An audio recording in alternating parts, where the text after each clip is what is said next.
That afternoon, the sun hung red like a hot iron pan, and Tintin's village buzzed with people, laughter, and the clatter of knives and cutting boards. Today was the village ancestral feast, the biggest event of the year. Every household brought dishes, everyone was busy. Grandma sat by the stove, fanning, sweat pouring like a shower. Tin, come check the green bean sweet soup, it's about to boil over. Tin, a 10-year-old with unruly hair, came running, holding his handmade peachwood sword, the thing he treasured most. That sword was actually a scrap of wood he'd found in the trash behind Master Nguyen, the village's head ritualist. People had tossed it because termites had eaten at it. Tin carefully carved and whittled it, scratched the words exercise on the shaft, and always carried it with him. He planted the sword on the ground and struck a heroic pose. Here I am. Don't worry, Grandma. I'll keep an eye on the soup. No boilovers on my watch. Little Na, his sister, sat next to him and scowled. You said the same thing last week and the soup got charred. Tin puffed out his chest. This time is different. I've upgraded my cooking skills. He glanced around, spotted a basket of bright red chilies, grabbed a handful, and tossed them into the pot. Na blurted out, Are you crazy? Who puts chilies in sweet soup? Of course. Tin beamed. Spicy sweet soup, new specialty. Sweet and spicy. People will never forget it. Na stamped her foot. If you mess it up, Grandma will beat you to death. Tin laughed and raised his wooden sword. No worries, I have my peachwood sword that cuts bad luck. That evening, the whole village was lit up, the village square filled to the brim. The village head, his belly round like a drum, stood in the center and shouted, Friends and neighbors, today we celebrate our ancestors. Eat your fill, drink your fill. If you don't get drunk, you don't go home. People cheered, bowls and plates clinked. Tin's spicy green bean soup became the hit of the feast. Everyone who tried it praised it. Strange, spicy yet fragrant. This is like heavenly soup, an old man said, finishing his bowl. But no one knew that the water used to cook the soup came from the old well at the village edge, where earlier that afternoon a strange old man in black clothes, silver hair, and deep-set eyes named Lu Hak Dao had secretly slipped in kotrung, ancient parasites. At midnight, amidst laughter and chatter, someone suddenly grabbed their head and screamed, My God, something's crawling in my head. Another man's eyes went wide. His voice turned hoarse. Meat, fresh, where's fresh meat? In a matter of seconds, the village square turned to hell. People bit one another, howled, eyes burning red, blood spilled. Tin grabbed Na and yelled, Run! The whole village has gone mad.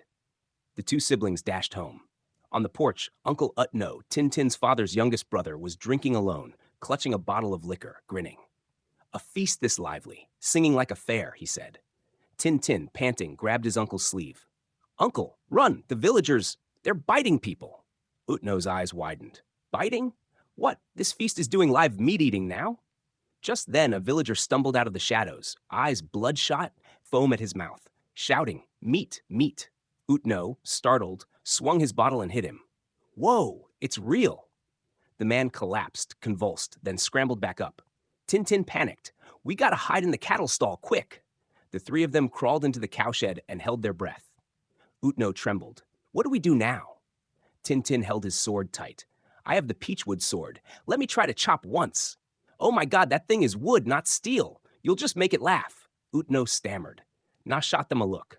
At least he dares hold a sword. You only know how to hold a bottle. Utno sighed. Well, everyone has their weapon. Mine just has more alcohol.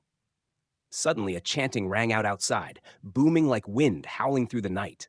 May the sealing of the kotrung be made, expel the demons, purify and manifest the light.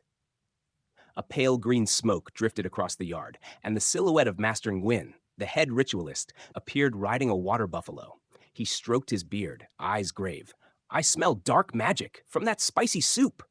Tin stuck his head out and lifted his sword. Master, the whole village is possessed. Master Nguyen frowned slightly. What are you holding there? Tin puffed with pride. My peachwood sword. I whittled it myself. I found the scrap in your trash, Master. I knew it was special, so I reworked it. Master Nguyen's jaw dropped. That scrap? I threw it away because termites ruined it. Tin declared confidently. I sanded it. I carved exercise on it. Now it's potent. Master Nguyen stroked his beard and chuckled. Huh? Fate works in strange ways. That wood's useless to some, but placed in the hands of someone righteous, it can awaken spirit power. Utno butted in. Master, enough about spirit power. Save lives first. Master Nguyen turned to him, stern. What's your name? Utno, a villager. Professional? Drinker? Utno replied. Good, the master said, nonchalant. Alcohol can be used as ritual material. Hand it here. Utno handed over the bottle, muttering, Ritual material? I've already drank half of it. The three of them crept toward the village head's house. A sickening stench hung in the air. Beneath the floor lay a dark hatch. Tin Tin gripped his sword. I hear chanting below. Master Nguyen nodded. It's Lu Hak Dao. He's breeding Kotrung, using human souls as conduits. They went down the steps. In the chamber, thousands of glowing Trung eggs were hatching. In the center, Lu Hak Dao knelt chanting, holding a human skull. O Kotrung King, awaken! Consume these mortals, he shrieked. Tin Tin shouted, Stop! Lu Hak Dao whipped his head around, laughing wildly. A little brat with a rotten stick dares to oppose me? Tin Tin raised his sword, voice steady. It's not a rotten stick, it's a peachwood sword. He sprang forward and struck. A flash of light leapt out. The ritual circle cracked. Lu Hak Dao roared, You destroyed my right. Die! Eggs burst with crackling pops. Tiny Trung swarmed like waves. Tin Tin accidentally dropped his torch. Flames erupted. Master Nguyen bellowed, Kim Dao Talisman, seal the Trung. A golden flame rolled up and engulfed the chamber. Lu Hak Dao screamed, dissolving into black smoke. Smoke poured out. Fire spread through the village. When dawn came, only ashes remained. The next morning, villagers awakened as if from a nightmare, confused and weak. The village head staggered out, a bandage wrapped around his head. From now on, anyone who puts chilies in the soup will be banished from the village. The entire village burst into laughter. Master Nguyen smoothed his beard and told Tin Tin, You did well, but the Trung aren't dead. They're sleeping. Evil never fully disappears. It waits for the chance to wake. Tin Tin hoisted his peachwood sword. I promise, if it wakes again, I'll cut it down again. Utno shouted, Give me a few months to sober up before I cut anything. Little Na ran up, holding a leftover bowl of soup. Tin Tin, want some soup? Tin Tin and Uncle Ut both shouted, No! The laughter rippled through the village. But in a corner of the yard, among the ashes, a tiny fragment of a Trung egg trembled. Like it was, waiting for the moment to hatch.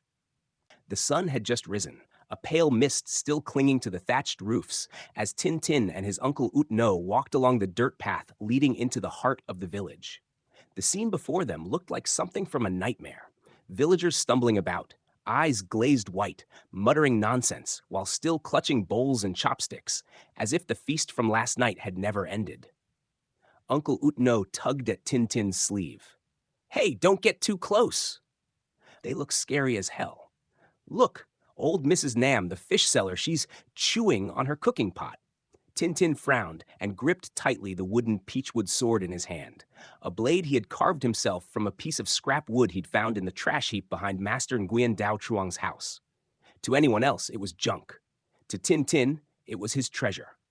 Don't worry, Uncle. I've got the peach sword. I'm not afraid, Utno chuckled nervously.